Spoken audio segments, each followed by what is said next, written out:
sooth, I know not why I am so sad. It wearies me. You say it wearies you, but how I caught it, found it, or came by it, what stuff 'tis made of, whereof 'tis born, I am to learn. And such a want with sadness makes of me. I have much ado to know myself. Your mind is tossing on the ocean.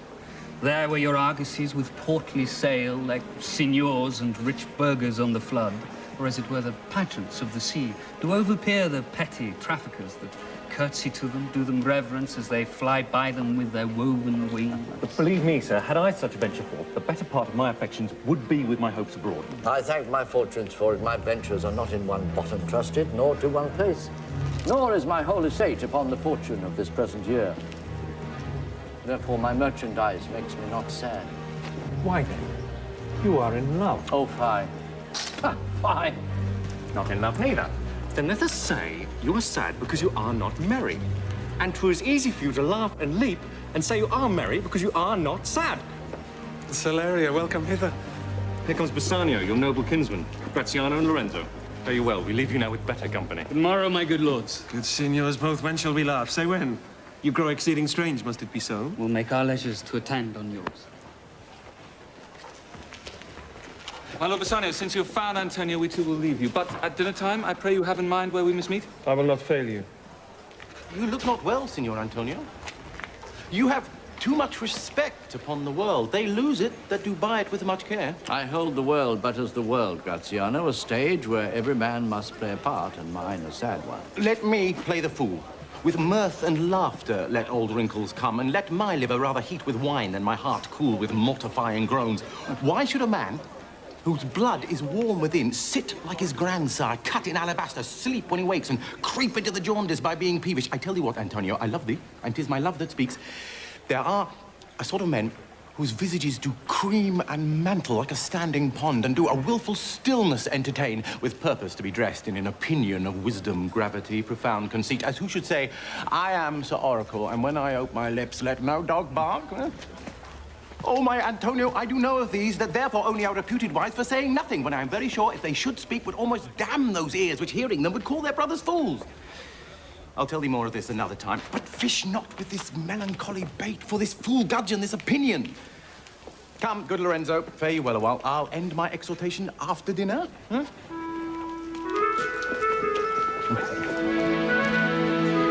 Graziano speaks an infinite deal of nothing. More than any man in all Venice. Well, tell me now, what lady is the same to whom you swore a secret pilgrimage that you today promised to tell me of? 'Tis not unknown to you, Antonio, how much I've disabled mine estate. By something showing a more swelling port than my faint means would grant continuance. To you, Antonio, I owe the most. In money and in love, and from your love, I have a warranty to unburthen all my plots and purposes, how to get clear of all the debts I owe. I pray you, good Bassanio, let me know it. And if it stand, as you yourself still do, within the eye of honor, be assured my purse, my person, my extremest means lie all unlocked to your occasions. In my school days, when I had lost one shaft, I shot his fellow of the self-same flight, the self-same way, with more advised watch, to find the other fourth, and by adventuring both, I oft found both.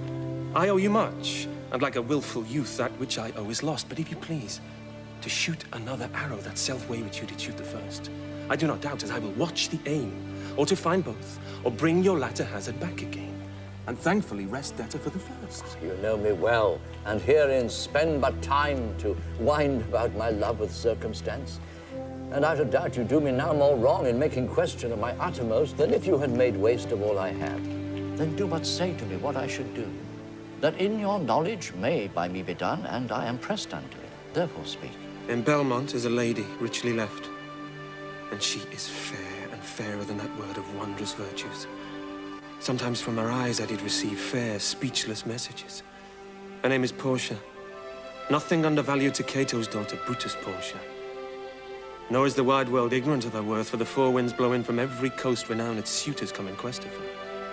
Oh, my Antonio, had I but the means to hold a rival place with one of them, I have a mind presages me such thrift that I would question us be fortunate. Thou knowst that all my fortunes are at sea. Therefore go forth. Try what my credit can in Venice do. that shall be racked even to the uttermost to furnish thee to Belmont, to fair Portia. Go presently inquire, and so will I, where money is, and I no question make to have it of my trust, or for my sake.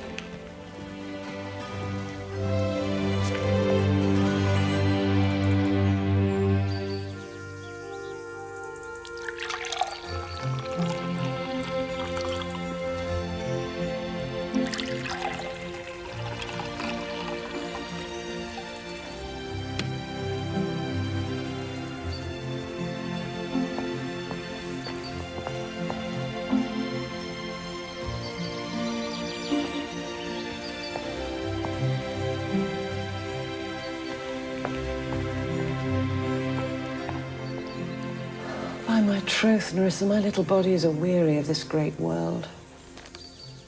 You would be, sweet madam, if your miseries were in the same abundance as your good fortunes are. And yet, for aught I see, they are as sick that surfeit with too much as they that starve with nothing. Good sentences and well pronounced. They would be better if well followed. If to do were as easy as to know what were good to do, chapels had been churches and poor men's cottages princes' palaces. I can easier teach 20 what were good to be done than be one of the 20 to follow mine own teaching. But this reasoning is not in the fashion to choose me a husband. Oh, me, the word choose. I may neither choose who I would nor refuse who I dislike. So is the will of a living daughter curbed by the will of a dead father. Is it not hard, Nerissa, that I cannot choose one nor refuse none? Your father was ever virtuous, and holy men at their death have good inspirations. Therefore the lottery that he hath devised, in the 3 chests of gold, silver, and lead, whereof who chooses his meaning chooses you, will no doubt never be chosen by any rightly, but one who you shall rightly love. But what warmth is there in your affection towards any of these princely suitors that are already come? I pray thee, overname them. And as thou namest them, I will describe them, and according to my description, level at my affection. First, there is the Neapolitan prince. Aye, that's a colt indeed, for he doth nothing but talk of his horse. And he makes it a great appropriation to his own good parts that he can shoe him himself. Then is there the County Palatine. He doth nothing but frown, as who should say, "And you will not have me? Choose." How like you the young German, the Duke of Saxony's nephew? Very vilely in the morning when he is sober, and most vilely in the afternoon when he is drunk. In truth, I know it is a sin to be a mocker, but he... When he's best, he's a little worse than a man, and when he's worst, he's little better than a beast. I will do anything, Nerissa, ere I will be married to a sponge. You need not fear, lady, the having any of these lords. They have acquainted me with their determinations, which is indeed to return to their home, and to trouble you with no more suit. I'm glad this parcel of wooers is so reasonable, for there's not one among them but I dote on his very absence, and I pray God grant them a fair departure. Do you not remember, lady, in your father's time, a Venetian, a scholar and a soldier, that came hither in the company of the Marquis of Montferrat? Yes, yes, it was Bassanio. As I think so is he called. True, madam. He, of all the men that ever my foolish eyes looked upon, was the best deserving a fair lady. I remember him well. And I remember him worthy of thy praise. How now, what news? The strangers seek for you, madam, to take their leave. And there is a forerunner come from the Prince of Morocco, who brings word the prince, his master, will be here tonight. Come, Nerissa. Sarah, go before. While we shut the gate upon one wooer, another knocks at the door.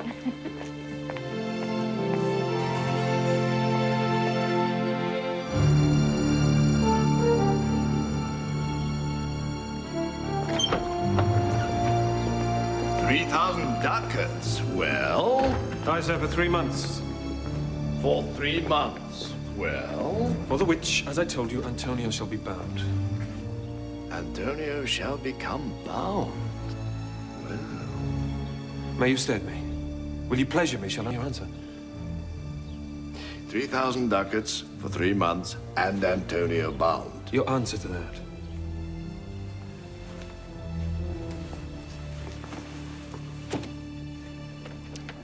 Antonio is a good man. Have you heard any imputations to the contrary?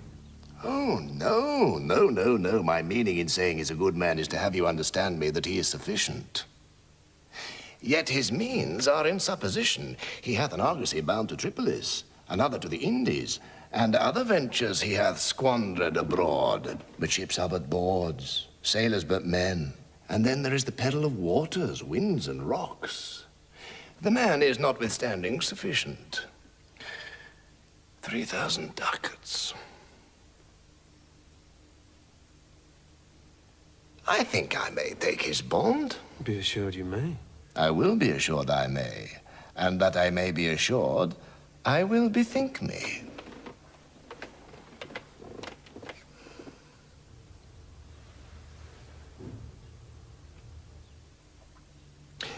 May I speak with Antonio? If it please you to dine with us. Yes, to smell pork. I will buy with you, sell with you, talk with you, walk with you, and so following, but I will not eat with you, drink with you, nor pray with you. What news on the Rialto? Who is he comes here? This is Signor Antonio. Rest you fair, good signor. Your worship was the last man in our mouths. Shylock, albeit I neither lend nor borrow by taking nor by giving of excess, yet to supply the right wants of my friend, I'll break custom. Is he yet possessed how much you would? Aye, 3,000 ducats. And for 3 months? I had forgot. 3 months, you told me so. Well then, your bond. And let me see. Well, Shylock, shall we be beholding to you? Signor Antonio, many a time and oft in the Rialto you have rated me about my monies and my usances. Still have I borne it with a patient shrug, for sufferance is the badge of all our tribe. You call me misbeliever, cutthroat dog, and spat upon my Jewish gabardine, and all for use of that which is mine own. Well then, it now appears you need my help. Go to then, you come to me and you say, Shylock, we would have monies. You say so. You, that did void your room upon my beard, and foot me as you spurn a stranger cur over your threshold. Monies is your suit. What should I say to you? Should I not say, hath a dog money? Is it possible a cur can lend 3,000 ducats? Or shall I bend low, and in a bondman's key, with bated breath and whispering humbleness say this? Fair sir, you spat on me on Wednesday last. You spurned me such a day. Another time you called me dog. And for these courtesies, I lend you thus much monies. I must like to call it so again, to spet on thee again, to spurn thee too. If thou would lend this money, lend it not as to thy friends, but lend it rather to thine enemy, who if he break, thou mayst with better face exact the penalty. Why, look you how you storm. I would be friends with you and have your love. Forget the shames that you have stained me with, supply your present wants, and take no doit of usance for my monies, and you'll not hear me. This is kind I offer. This were kindness. This kindness will I show. Go with me to a notary, seal me there your single bond. And in a merry sport, if you repay me not on such a day, in such a place, such sum or sums as are expressed in the condition, let the forfeit be nominated for an equal pound of your fair flesh, to be cut off and taken in what part of your body pleaseth me. Content, i' faith. I'll seal just such a bond and say there is much kindness in the Jew. You should not suit to such a bond for me. I'd rather dwell in my necessity. Why, fear not, man, I'll not forfeit it. Within these 2 months, that's a month before this bond expires, I do expect return of thrice 3 times the value of this bond. Oh, Father Abraham, what these Christians are, whose own hard dealings teaches them suspect the thoughts of others. I say to buy his favor, I extend this friendship. If he will take it, so. If not, adieu. And for my love, I pray you, wrong me not. Yes, Shylock, I will seal unto this bond. Then meet me forthwith at the notary's. Give him direction for this merry bond, and I will unpurse the ducats straight. Hide thee, gentle Jew. The Hebrew will turn Christian, he grows kind. But not fair terms in the villain's mind. Oh, come on, in this there can be no dismay. My ships come home a month before the day.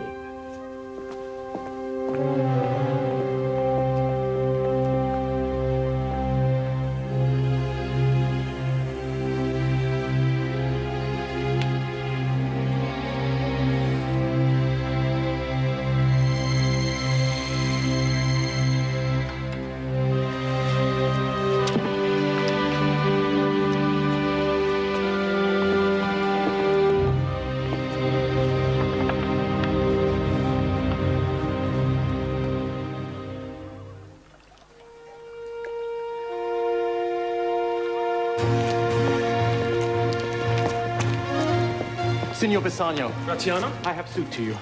You have obtained it? You must not deny me. I must go with you to Belmont. Why, then you must.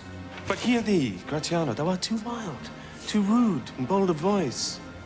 Pray thee take pains to allay with some cold drops of modesty thy skipping spirit, lest through thy wild behavior I be misconstant in the place I go to and lose my hopes. Signor Bassanio, hear me. If I do not put on a sober habit, talk with respect, and swear, but now and then wear prayer books in my pocket, look demurely, nay more, while grace is saying, hood mine eyes thus with my hat and sigh and say amen. Use all the observance of civility like one well studied in a sad Ostend to please his grand dame. Never trust me more. Well, we shall see, your bearing.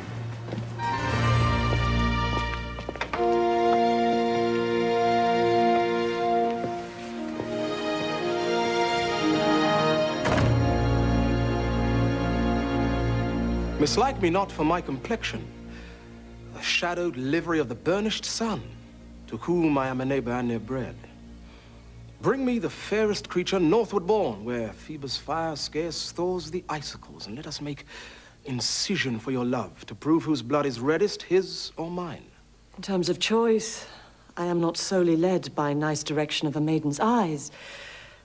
Besides, the lottery of my destiny bars me the right of voluntary choosing.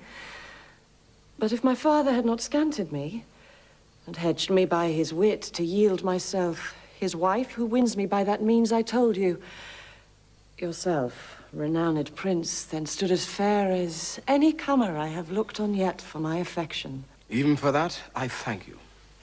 Therefore, I pray you lead me to the caskets to try my fortune.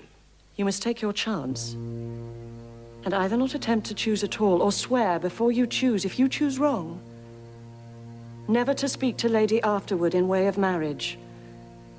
Therefore be advised. Nor will not. Come, bring me unto my chance. Now make your choice.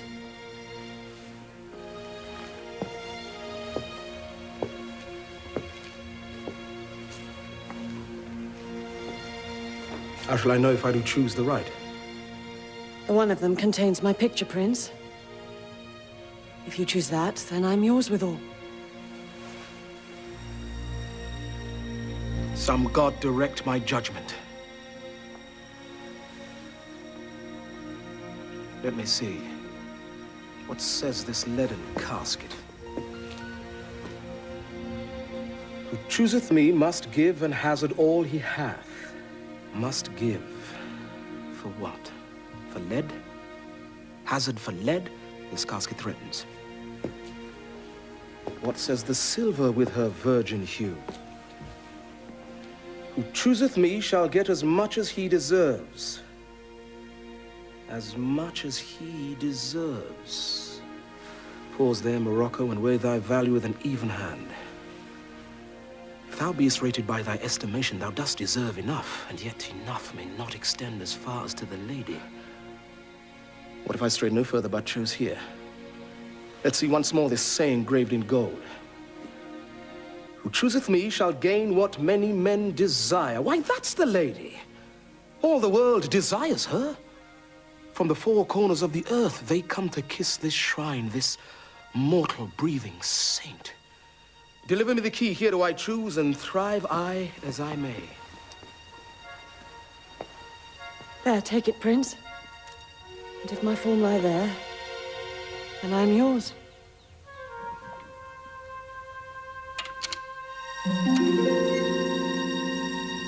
Oh, hell.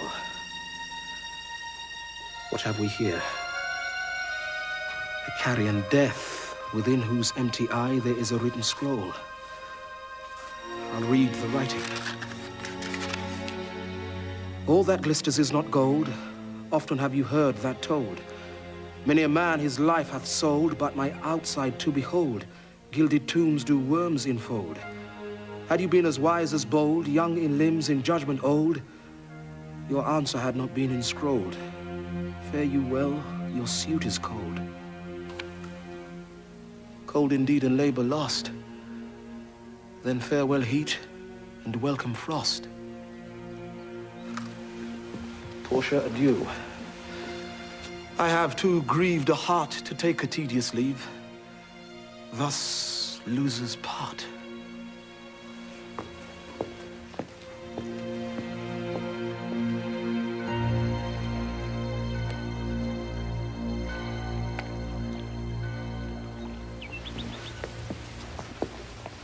I'm sorry thou wilt leave my father so. Our house is hell, and thou, a merry devil, didst rob it of some taste of tediousness.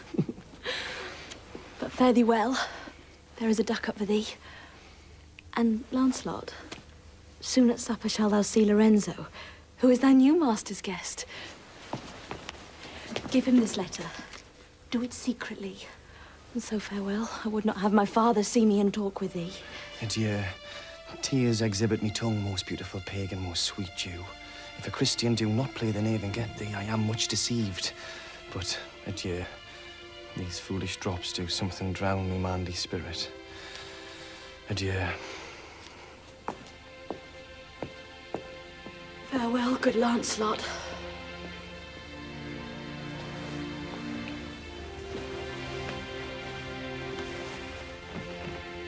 Alack, what a heinous sin is it in me to be ashamed to be my father's child, though I am a daughter to his blood. I am not to his manners.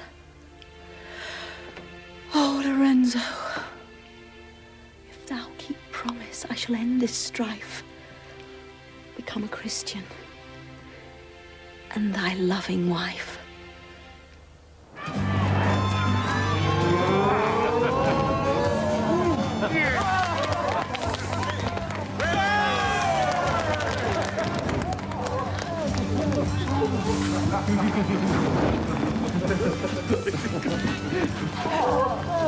Friend Lancelot, what's the news? It shall please you to break up this, it shall seem to signify.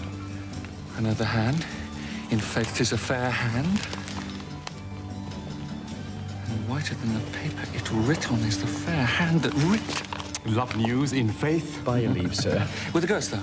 Marry, sir, to bid me old master the Jew to sup tonight with me new master the Christian. Hold. Here, take this. Tell gentle Jessica I will not fail her. Speak it privately. Was not that letter from fair Jessica? I must needs tell thee all. She hath directed how I shall take her from her father's house. What gold and jewels she is furnished with. What page's suit she hath in readiness. If e'er the Jew her father come to heaven, it shall be for his gentle daughter's sake. Come, go with me. Peruse this as thou goest. Fair Jessica shall be my torchbearer. Well, thou shalt see. Thy eye shall be thy judge. The difference of old Shylock and Bassanio. What, Jessica? Thou shalt not gormandize as thou hast done with me. What, Jessica? And sleep and snore and rend apparel out Why, Jessica, I say? Why, Jessica? Who bids thee call? I do not bid thee call. Your worship was wont to tell me I could do nothing without bidding. Call you? What is your will? And bid forth the supper, Jessica. There are my keys. But wherefore should I go? I am not bid for love. They flatter me. But yet I'll go in hate to feed upon the prodigal Christian. Jessica, my girl, look to my house. I am right loath to go. I beseech you, sir, go. My young master doth expect your reproach. So do I, his. They have conspired together. I will not say you shall see a mask, but if you do, it was not for nothing that my nose fell a-bleeding on Black Monday last at 6 o'clock in the morning. What? Other masks? Hear you me, Jessica? Lock up my doors. And when you hear the drum and the vile squealing of the wry-necked fife, clamber you not up to the casements then, but stop my house's ears. I mean my casements. Let not the sound of shallow foppery enter my sober house. By Jacob's staff, I swear I have no mind of feasting forth tonight. But I will go. Go you before me, sirrah. Say I will come. I will go before, sir. Mistress, look out at window for all this. There will come a Christian by, will be worth a Jewess eye.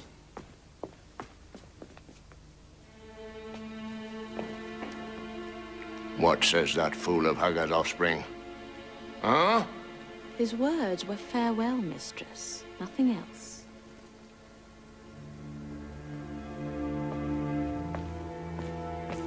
Perhaps I will return immediately. Do as I bid you. Shut doors after me. Fast bind, fast find. The proverb never stale in thrifty mind.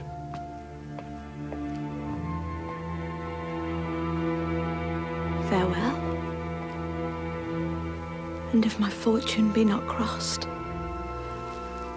I have a father, you a daughter lost.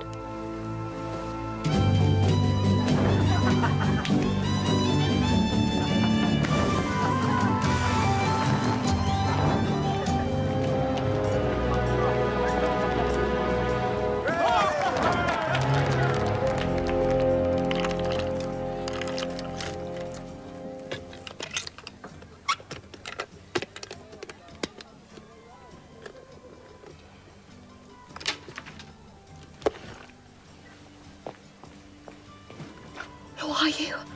Lorenzo and thy love. Lorenzo, certain. And my love indeed, for who love I so much? And now who knows but you, Lorenzo, whether I am yours? Heaven and thy thoughts are witness that thou art. Here, catch this casket. It is worth the pains. Come at once.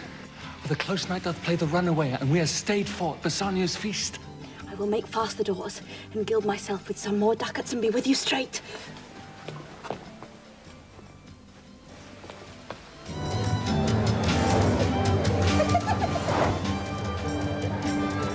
Beshrew me, but I love her heartily. For she is wise, if I can judge of her, and fair she is, if that mine eyes be true, and true she is, as she hath proved herself. And therefore, like herself, wise, fair, and true, shall she be placed in my constant soul. What, art thou come? Come, gentlemen, away. Our masking makes by this time for us stay.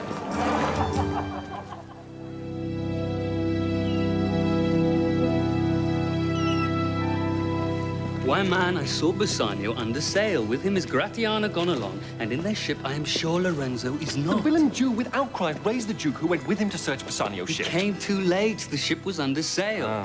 But there, the Duke was given to understand that in a gondola was seen together Lorenzo and his amorous Jessica. Besides, Antonio certified the Duke they were not with Bassanio in his ship. I never heard a passion so confused, so strange, outrageous, and so variable as the dog Judy up in the streets. My daughter, oh, my ducats, oh, my daughter, fled with a Christian, oh, my Christian ducats. A sealed bag, 2 sealed bags of ducats, or double ducats, stolen from me by my daughter, and jewels, 2 stones, 2 rich and precious stones, stolen by my daughter. Justice, find the girl, she had the stones upon her, and the ducats. Why all the boys in Venice follow him, crying, his stones, his daughter, and his ducats. Let good Antonio look he keep his day. Well, he shall pay for this. Is Mary well remembered? So I reasoned with a Frenchman yesterday who told me in the narrow seas, the part, the French and English, there miscarried a vessel of our country richly fraught. I thought upon Antonio when he told me so and wished in silence it were not his. You were best to tell Antonio what you hear. I pray thee, let us go and find him out, and quicken his embraced heaviness with some delight or other. Do we so? Quick, quick. The Prince of Aragon hath ta'en his oath and comes to his election presently.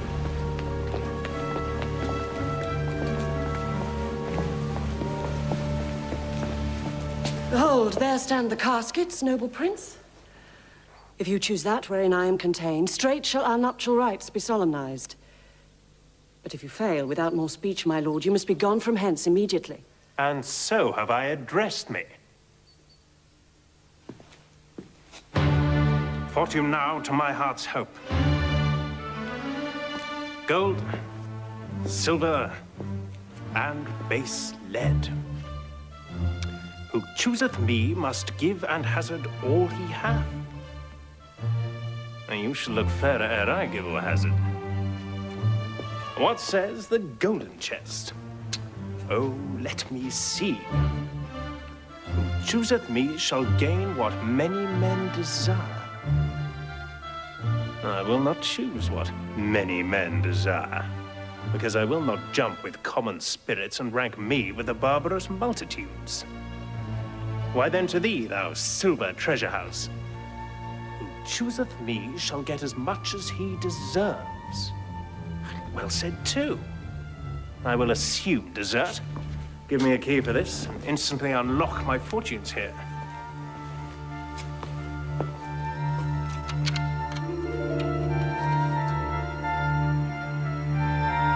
Too long a pause for that which you find there. What's here?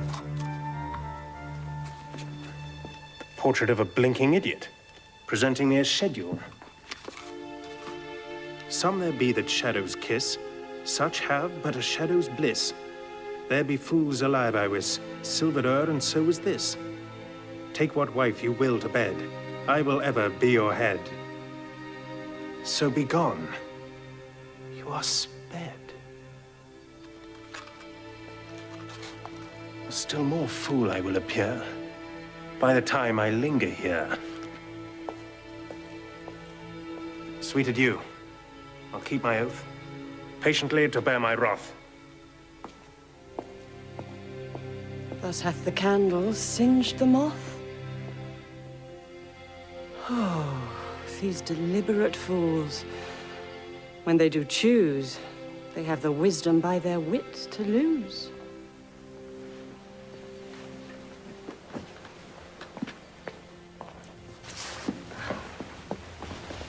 Madam, there is alighted at your gate a young Venetian, one that comes before to signify the approaching of his lord, from whom he bringeth sensible regreets, to wit, besides commends and courteous breath, gifts of rich value.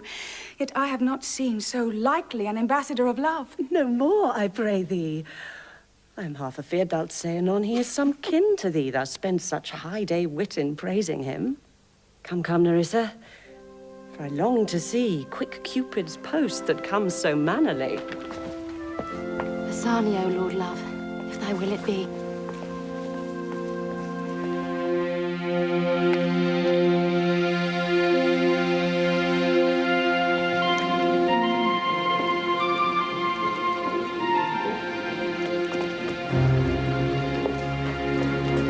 How now, Shylock?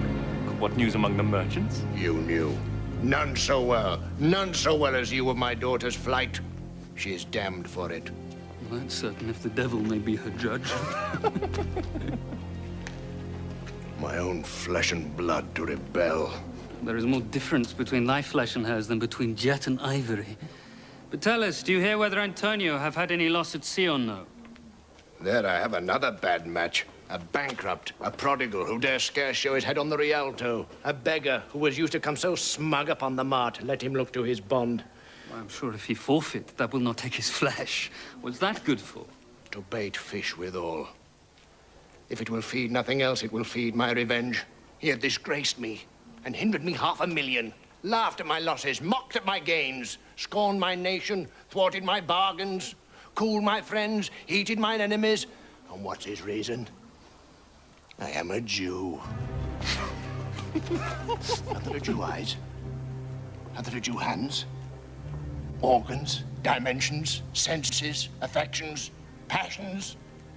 Fed with the same food, hurt with the same weapons, subject to the same diseases, healed by the same means, warmed and cooled by the same winter and summer as a Christian is. If you prick us, do we not bleed?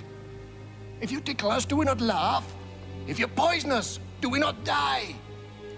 And if you wrong us, shall we not revenge? If we are like you in the rest, we will resemble you in that. If a Jew wrong a Christian, what is his humility? Revenge. If a Christian wrong a Jew, what should his sufferance be? By Christian example. Why revenge? The villainy you teach me, I will execute. And it shall go hard. But I will better the instruction. How now, Tubal? What news from Genoa? Hast thou found my daughter? I often came where I did hear of her, but cannot find her.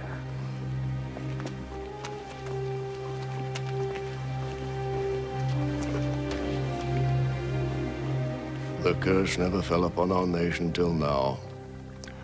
I never felt it till now. I would my daughter were dead at my foot and the jewels in her ear. Would she were hearsed at my foot and the ducats in her coffin. No news of them. Why so? Other men have ill luck too. Antonio, as I heard in Genoa... What? Ill luck? Ill luck? Hath an argosy cast away coming from Tripolis. I thank God. I thank God. Is it true? Is it true? I spoke with some of the sailors that escaped the wreck. I thank thee, good Tubal. Good news. Good news. Your daughter spent in Genoa, as I heard one night, 80 ducats. 80 ducats at a sitting?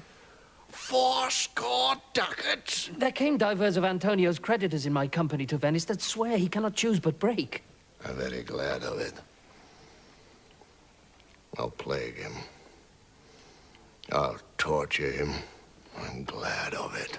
One of them showed me a ring that he had of your daughter for a monkey. Out upon her!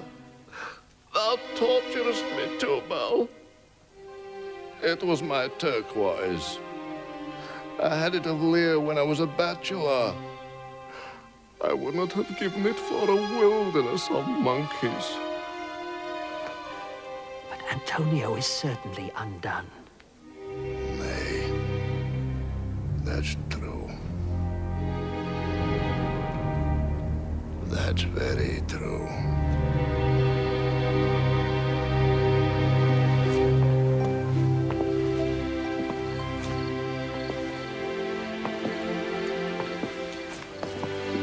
I pray you tarry. Pause a day or two before you hazard, for in choosing wrong, I lose your company. I could teach you how to choose right, but then I am forsworn, so will I never be. Beshrew your eyes. They have o'erlooked me and divided me. One half of me is yours, the other half yours. Mine own, I would say, but if mine, then yours, and so all yours. I speak too long, but 'tis to appease the time. To eke it and to draw it out in length, to stay you from election. Let me choose, for as I am, I live. On the rack, Bassanio, then confess what treason there is mingled with your love. None but that ugly treason of mistrust, which makes me fear the enjoying of my love. There may as well be amity and life between snow and fire as treason and my love. Aye, but I fear you speak upon the rack, where men enforced do speak anything. Promise me life, and I'll confess the truth. Well, then, confess and live. Confess and love had been the very sum of my confession. Oh, happy torment when my torturer doth teach me answers for deliverance. But let me to my fortune and the caskets. Away, then.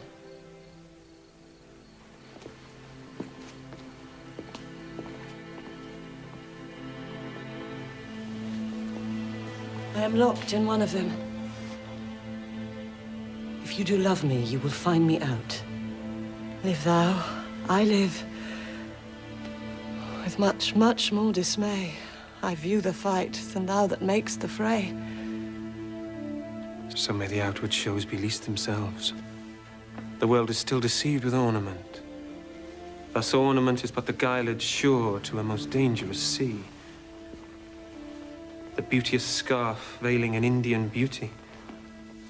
In a word, the seeming truth, which cunning times put on to entrap the wisest. Therefore, thou gaudy gold, hard food for Midas, I will none of thee. Nor none of thee, thou pale and common drudge between man and man. But thou meagre lead, which rather threatens than does promise aught. Thy paleness moves me more than eloquence, and here choose I, joy be the consequence. How all the other passions fleet to air. As doubtful thoughts, and rash embrace despair, and shuddering fear, and green-eyed jealousy. Oh, love, be moderate, allay thy ecstasy. In measure reign thy joy, scant the success. I fear too much thy blessing, make it less. For fear I serve it. What find I here? You that choose not by the view, chance as fair and choose as true. Since thy fortune fall to you, be content and seek no new. If you be well pleased with this, and hold your fortune for your bliss, turn you where your lady is, and claim her with a loving kiss. A gentle scroll, fair lady. By your leave I come by notes to give and to receive, like one of two contending in a prize that thinks he hath done well in people's eyes. Hearing applause and universal shout, giddy in spirit, still gazing in a doubt whether those pearls of praise be his or no.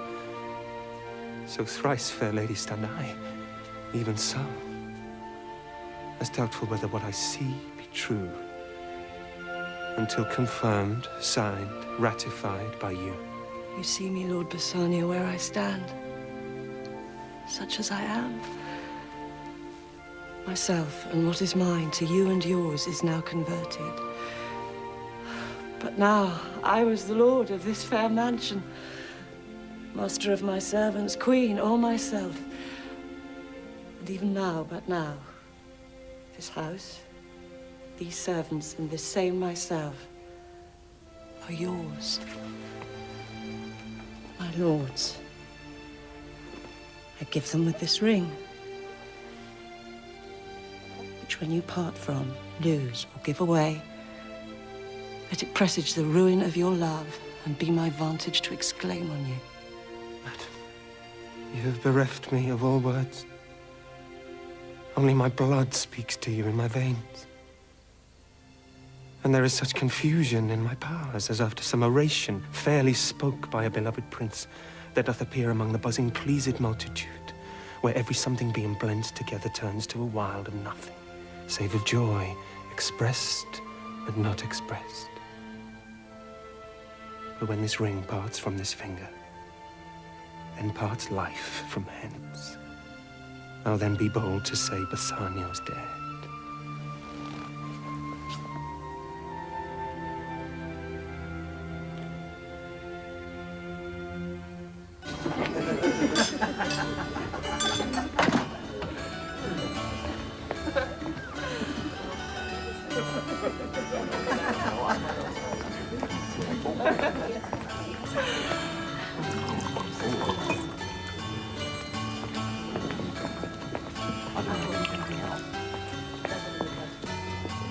My lord and lady, it is now our time that have stood by and seen our wishes prosper to cry good joy.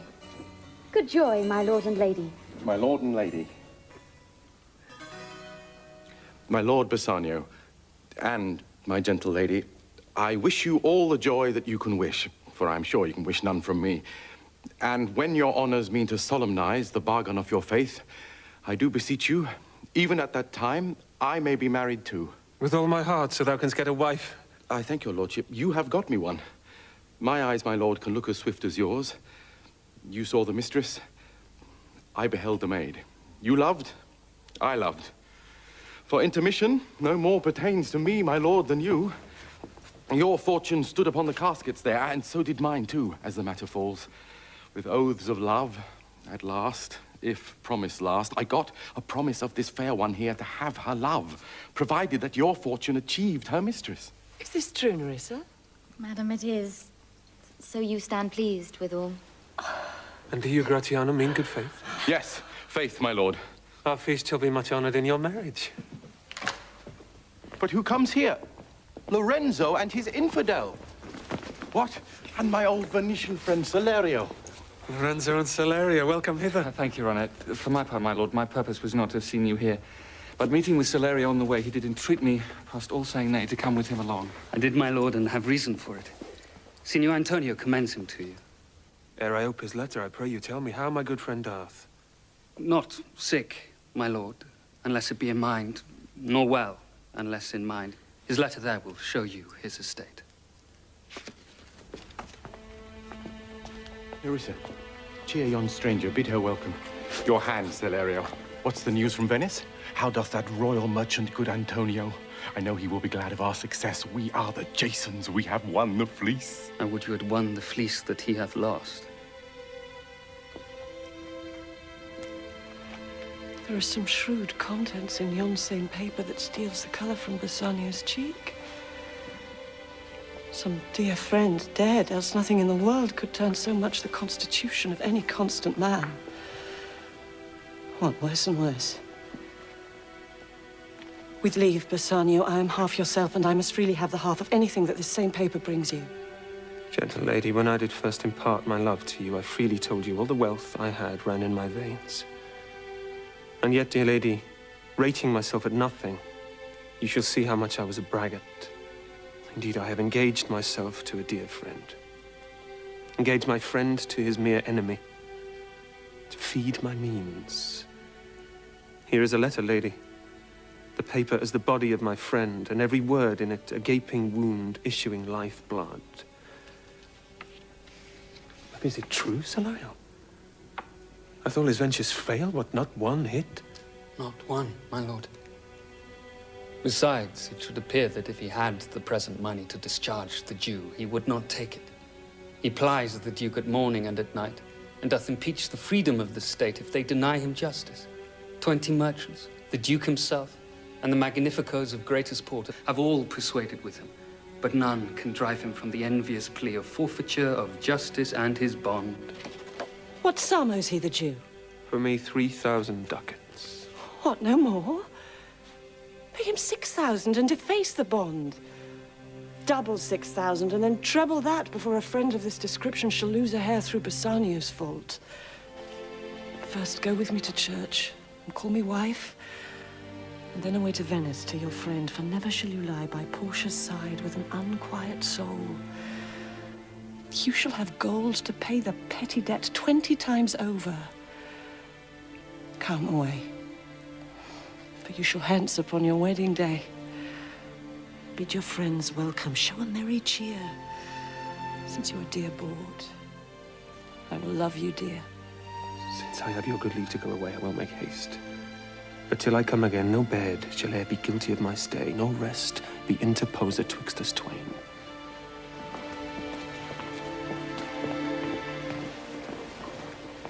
Come on, Nerissa. I have work in hand that you yet know not of. We'll see our husbands before they think of us.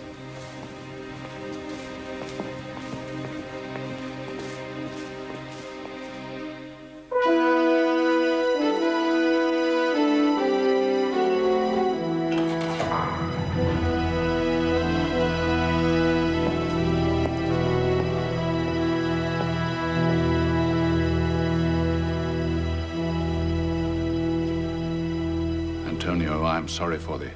Thou art come to answer a stony adversary, an inhuman wretch, incapable of pity, void and empty from any dram of mercy. I have heard your grace hath ta'en great pains to qualify his rigorous course, but since he stands obdurate, and that no lawful means can carry me out of his envious reach, I do oppose my patience to his fury, and am armed to suffer with a quietness of spirit the very tyranny and rage of his. Go on. Call the Jew into the court. He is ready at the door. He comes, my lord.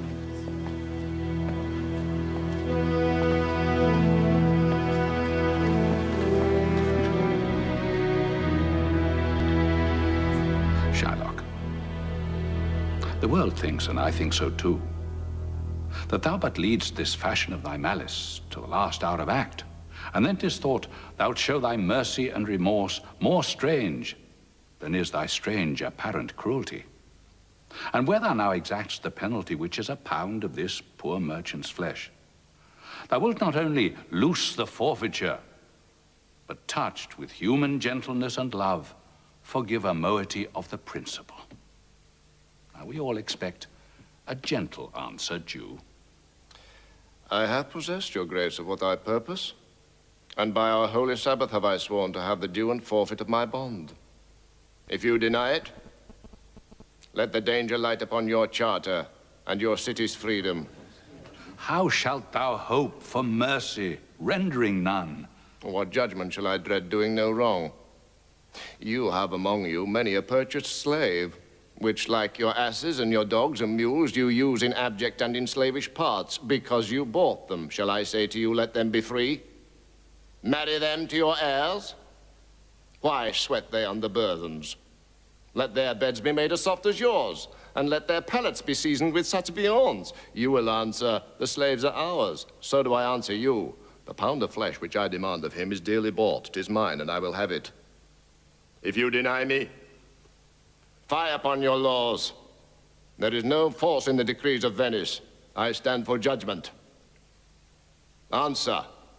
Shall I have it? Upon my power, I may dismiss this court. Unless Bellario, a learned doctor, whom I have sent for to determine this, come here today. My lord, he stays without a messenger with letters from the doctor, and you come from Padua. Bring us the letters. Call the messenger. Good cheer, Antonio. What man? Courage yet. That you shall have my flesh, blood, bones, and all. Ere thou shalt lose for me one drop of blood. I am a tainted wether of the flock, meetest for death.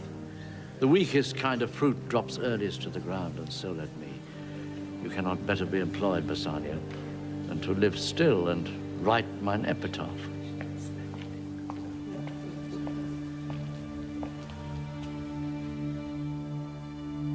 Came you from Padua, from Bellario? From both, my lord. Bellario greets your grace.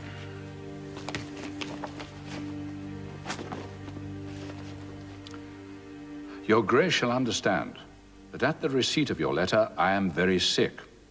But in the instant that your messenger came, in loving visitation was with me a young doctor of Rome. His name is Balthazar. I acquainted him with the cause in controversy between the Jew and Antonio the merchant. He is furnished with my opinion, which, bettered with his own learning, the greatness whereof I cannot enough commend, comes with him at my importunity to fill up your grace's request in my stead. I leave him to your gracious acceptance, whose trial shall better publish his commendation. And you hear the learned Bellario what he writes. And here, I take it, is the doctor come.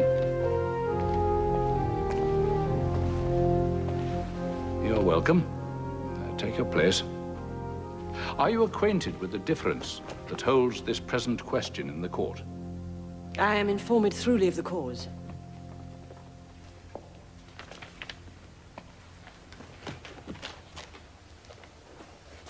Is your name Shylock? Shylock is my name. Of a strange nature is the suit you follow. Yet in such rule that the Venetian law cannot impugn you as you do proceed. You stand within his danger, do you not? Aye, so he says.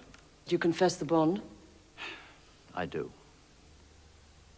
Then must the Jew be merciful? On what compulsion must I? Tell me that. The quality of mercy is not strained. It droppeth as the gentle rain from heaven upon the place beneath. It is twice blessed. It blesseth him that gives and him that takes. It is mightiest in the mightiest. It becomes the throned monarch better than his crown. His scepter shows the force of temporal power, the attribute to awe and majesty wherein doth sit the dread and fear of kings. But mercy is above this sceptred sway. It is enthroned in the hearts of kings. It is an attribute to God himself. And earthly power doth then show likest gods when mercy seasons justice. Therefore, Jew, though justice be thy plea, consider this, that in the course of justice, none of us should see salvation. We do pray for mercy. And that same prayer doth teach us all to render the deeds of mercy.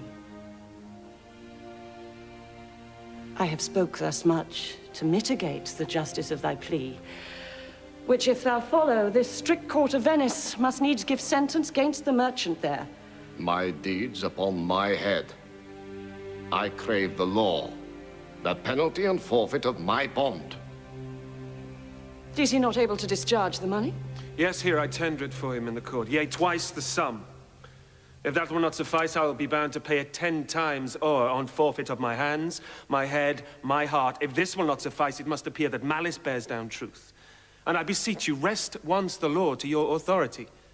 To do a great right, do a little wrong, and curb this cruel devil of his will. It must not be. There is no power in Venice can alter a decree established. 'Twill be recorded for a precedent, and many an error by the same example will rush into the state. It cannot be. A Daniel come to judgment, yea, a Daniel. Oh, wise young judge, how I do honor thee. I pray you let me look upon the bond. Here it is, most reverend doctor, here it is. Shylock, there's thrice thy money offered thee. An oath. An oath. I have an oath in heaven. Shall I lay perjury upon my soul? No. Not for Venice. Why, this bond is forfeit. And lawfully by this the Jew may claim a pound of flesh to be by him cut off nearest the merchant's heart. Be merciful. Take thrice thy money. Bid me tear the bond. When it is paid, according to the tenor. By my soul, I swear there is no power in the tongue of man to alter thee. I stay here on my bond. Most heartily I do beseech the court to give the judgment. Why then, thus it is. You must prepare your bosom for his knife. Oh, noble judge. Oh, excellent young man. The intent and purpose of the law hath full relation to the penalty which here appeareth due upon the bond. 'Tis very true, O wise and upright judge. How much more elder art thou than thy looks? Therefore lay bare your bosom. Aye, his breast. So says the bond. Doth it not, noble judge, nearest his heart? Those are the very words. It is so. Are they balanced here to weigh the flesh? I have them ready. Have by some surgeon Shylock on your charge, to stop his wounds, lest he do bleed to death. Is it so nominated in the bond? It is not so expressed, but what of that?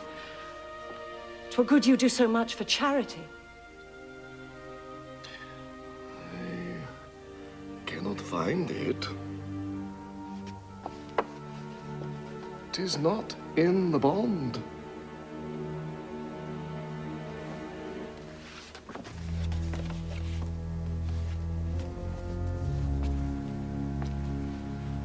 You, merchant, have you anything to say? But little.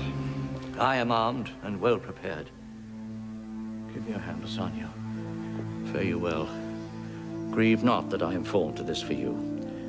Commend me to your honorable wife.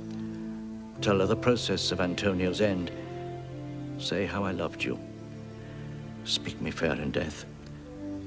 And when the tale is told, bid her be judge whether Bassanio had not once a love. Antonio, I am married to a wife which is as dear to me as life itself. But life itself, my wife and all the world are not with me esteemed above thy life. I would lose all, I sacrifice them all, here to this devil, to deliver you. Your wife would give you little thanks for that, if she were by to hear you make the offer. These be the Christian husbands. I have a daughter. Would any of the stock of Barabbas have been her husband rather than a Christian? We trifle time. I pray thee, pursue sentence. A pound of that same merchant's flesh is thine. The court awards it, and the law doth give it. Most rightful judge. And you must cut this flesh from off his breast. The law allows it, and the court awards it. A sentence.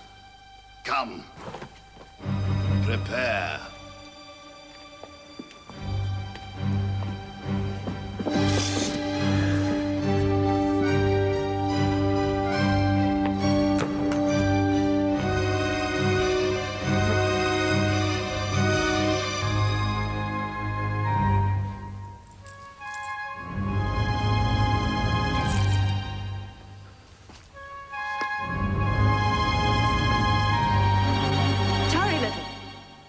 There is something else.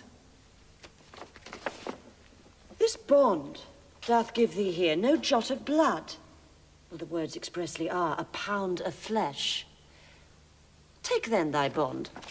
Take thou thy pound of flesh, but in the cutting it, if thou dost shed one drop of Christian blood, thy lands and goods are, by the laws of Venice, confiscate unto the state of Venice. Oh, right. Judge, mark Jew, oh, learned judge.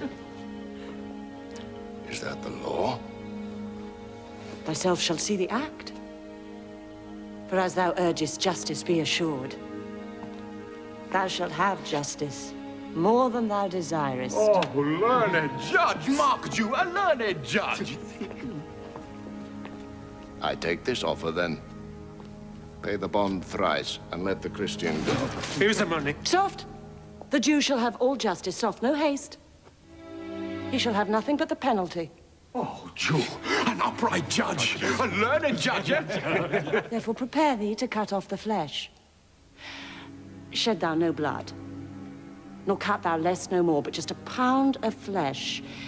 If thou takes more or less than a just pound, be it but so much as makes it light or heavy in the substance, or the division of the 20th part of one poor scruple.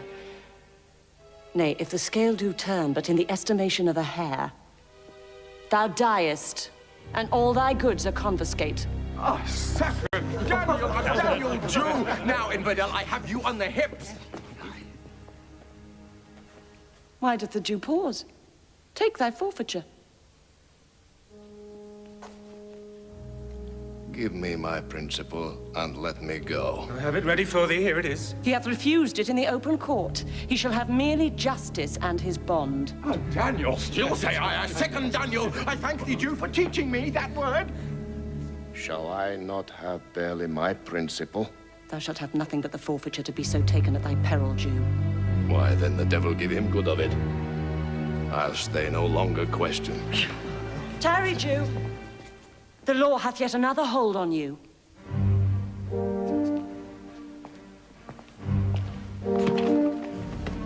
It is enacted in the laws of Venice. If it be proved against an alien that by direct or indirect attempts he seek the life of any citizen, the party against the which he doth contrive shall seize one half his goods, the other half comes to the privy coffer of the state, and the offender's life lies in the mercy of the Duke only, against all other voice. In which predicament I say thou standst. For it appears by manifest proceeding that indirectly, and directly too, thou hast contrived against the very life of the defendant, and thou hast incurred the danger formerly by me rehearsed. Down, therefore, and beg mercy of the Duke.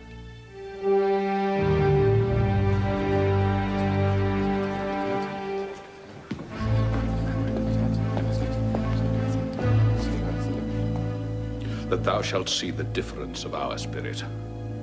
I pardon thee thy life before thou ask it. For half thy wealth, it is Antonio's.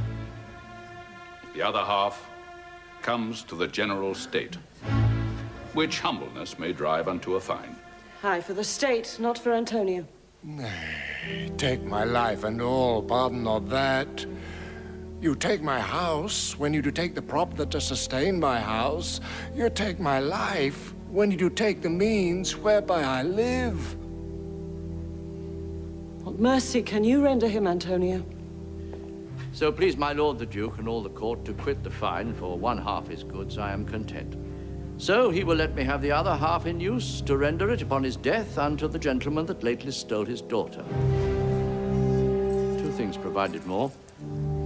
That for this favor he presently become a Christian. The other, that he do record a gift here in the court of all he dies possessed unto his son Lorenzo and his daughter. He shall do this, or else I do recant the pardon that I late pronounced here. Art thou contented, Jew? What dost thou say? I am content. Clerk, draw a deed of gift. I pray you give me leave to go from hence. I am not well. Send the deed after me, and I will sign it. Get thee gone. But do it.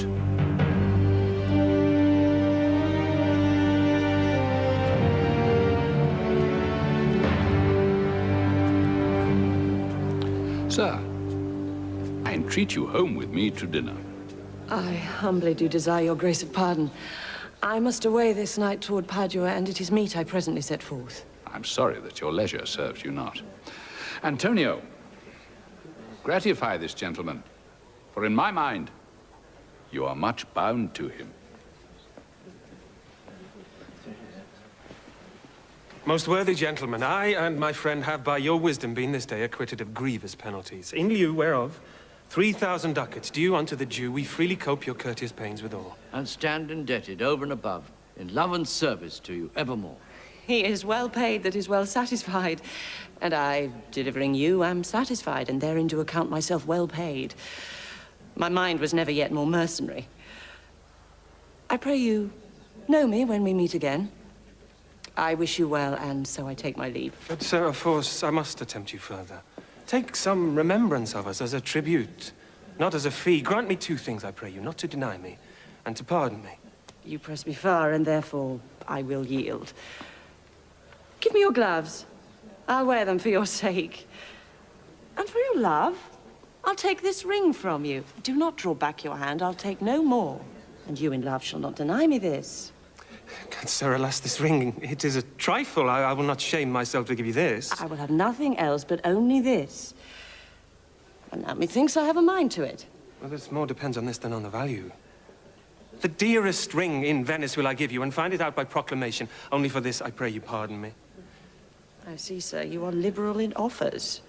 You taught me first to beg, and now methinks you teach me how a beggar should be answered. Good sir, this ring was given me by my wife. And when she put it on, she made me vow that I should neither sell, nor give, nor lose it. That excuse serves many men to save their gifts.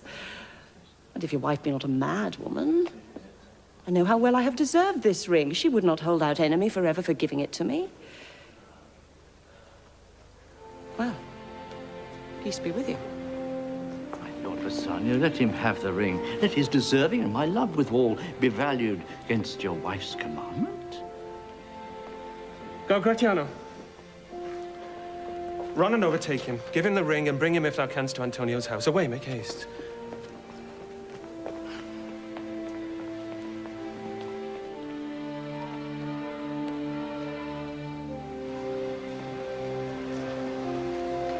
Inquire the Jew's house out. Give him this deed and let him sign it. We'll away tonight and be a day before our husband's home. Fair sir, you are well o'ertaken. My Lord Bassanio, upon more advice, hath sent you here this ring, and doth entreat your company at dinner. That cannot be. His ring I do accept most thankfully. And so I pray you tell him. Furthermore, I pray you show my youth old Shylock's house. That will I do. Sir, I would speak with you. I'll see if I can get my husband's ring, which I did make him swear to keep forever. Thou mayest, I warrant. We shall have old swearing that they did give their rings away to men. But we'll outface them and outswear them too. Away, make haste. Thou knowst where I will tarry. Come, good sir. Will you show me to this house?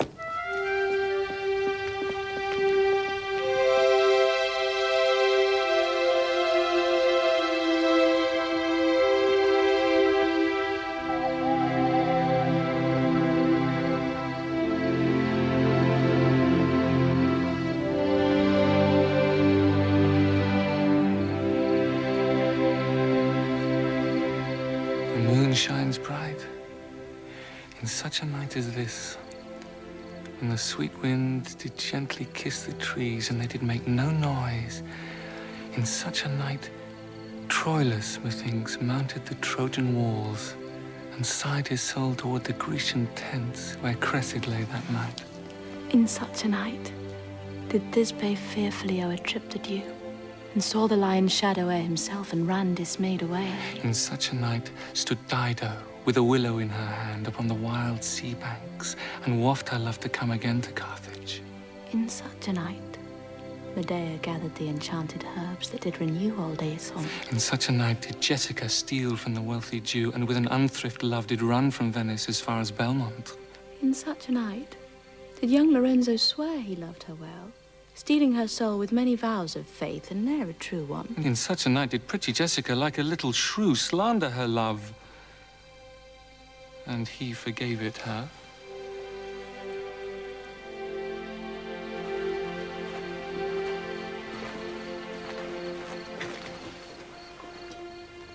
That light we see is burning in my hall. How far that little candle throws his beams. So shines a good deed in a naughty world. When the moon shone, we did not see the candle. So doth the greater glory dim the less. A substitute shines brightly as a king until a king be by, and then his state empties itself, as doth an inland brook into the main of waters. That is the voice, or I'm much deceived, of Portia. He knows me as the blind man knows the cuckoo, by the bad voice.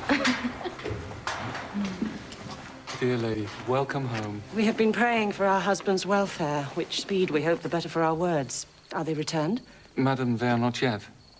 Go in, Nerissa. Give order to my servants that they take no note at all of our being absent hence. Nor you, Lorenzo, Jessica, nor you. We are no telltales, madam. Fear you not.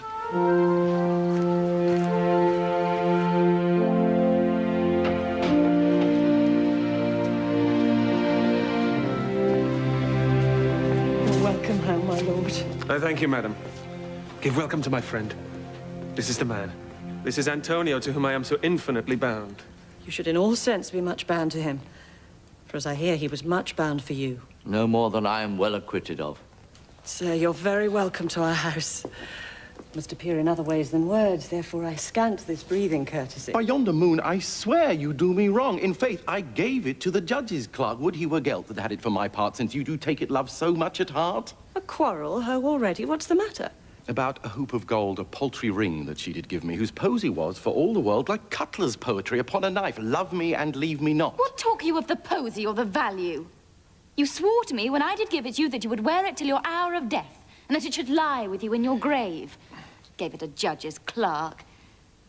No, God's my judge, the clerk will ne'er wear hair on's face that had it. He will, and if he live to be a man. Aye, if a woman lived to be a man. Now, by this hand, I gave it to a youth, a kind of boy, a little scrubbed boy, no higher than thyself, the judge's clerk. You were to blame. I must be plain with you to part so slightly with your wife's first gift. A thing stuck on with oaths upon your finger and so riveted with faith unto your flesh. I gave my love a ring and made him swear never to part with it, and here he stands. I dare be sworn for him he would not leave it, nor pluck it from his finger for the wealth that the world masters. Now, in faith, Gratiano, you give your wife too unkind a cause of grief. And 'twere to me, I should be mad at it. I am best to cut my left hand off and swear I lost the ring defending it. My lord Bassanio gave his ring away unto the judge that begged it, and indeed deserved it too. And then the boy, his clerk, that took some pains in writing, he begged mine, and neither man nor master would take aught but the 2 rings. What ring gave you, my lord? Not that, I hope, which you received of me. If I could add a lie unto a fault, then I would deny it. But you see, my finger hath not the ring upon it. It is gone. Even so void is your false heart of truth. By heaven, I will ne'er come in your bed until I see the ring. Nor I in yours till I again see mine. Sweet Portia, if you did know to whom I gave the ring, if you did know for whom I gave the ring, and could conceive for what I gave the ring, and how unwillingly I left the ring, when naught would be accepted but the ring, you would abate the strength of your displeasure. If you had known the virtue of the ring, or half her worthiness that gave the ring, or your own honor to contain the ring, you would not then have parted with the ring. Nerissa teaches me what to believe. I'll die for it, but some woman had the ring. No, by my honor, madam, by my soul, no woman had it but a civil doctor, which did refuse 3,000 ducats of me, and begged the ring, the which I did deny him, and suffered him to go displeased away. Even he that had held up the very life of my dear friend. What should I say, sweet lady? I was enforced to send it after him. Had you been there, I think you would have begged the ring of me to give the worthy doctor. Let not that doctor e'er come near my house. Since he hath got the jewel that I loved, and that which you did swear to keep for me, I will become as liberal as you. I'll not deny him anything I have, no, not my body, nor my husband's bed. Now, by mine honour, which is yet mine own, I'll have that doctor for my bedfellow. And I, his clerk. Therefore be well advised how you do leave me to mine own protection. Well, do you so? Let not me take him then, for if I do, I'll mar that young clerk's pen. I am the unhappy subject of these quarrels. Sir, grieve not you. You are welcome notwithstanding. Pardon this fault. And by my soul, I swear I never more will break an oath with thee. I once did lend my body for his wealth, which, but for him that had your husband's ring, had quite miscarried. I dare be sworn again, my soul upon the forfeit, that your lord will never more break faith advisedly. Then you shall be his surety. Give him this, and bid him keep it better than the other. Here, Lord Bassanio, swear to keep this ring. Heaven. It is the same I gave the doctor. Pardon me, Bassanio, for by this ring, the doctor lay with me. And pardon me, gentle Gratiano, for that same scrubbed boy, the doctor's clerk, in lieu of this, last night did lie with me. What? Are we cuckolds ere we have deserved it? Speak not so grossly. You're all amazed.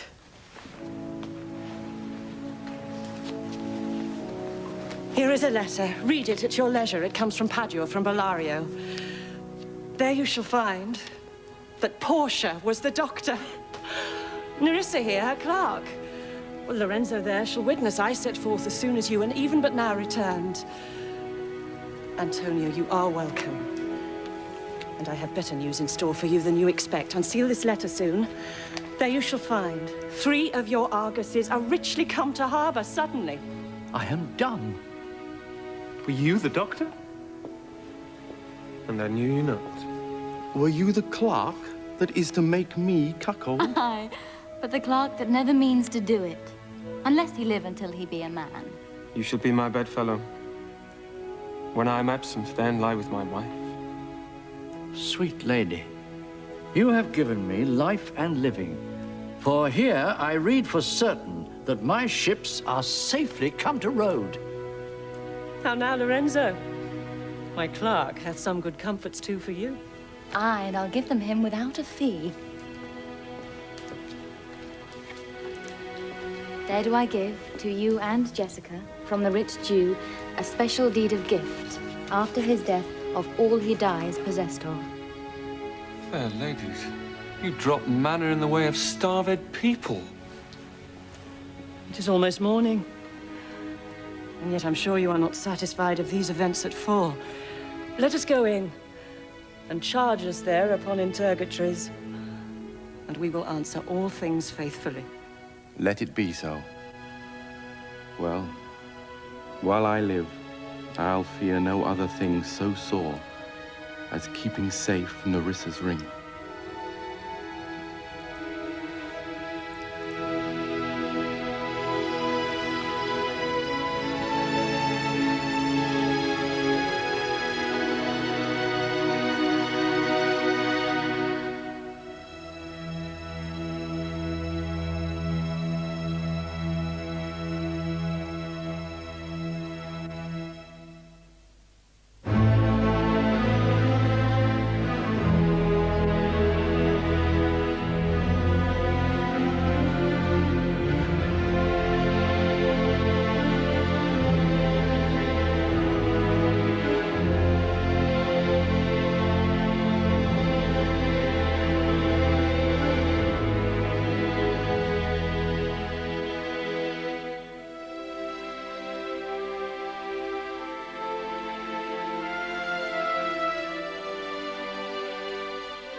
We hope you've enjoyed The Merchant of Venice. In a moment, a look at our special presentation, 9:30 next Saturday night on ABC.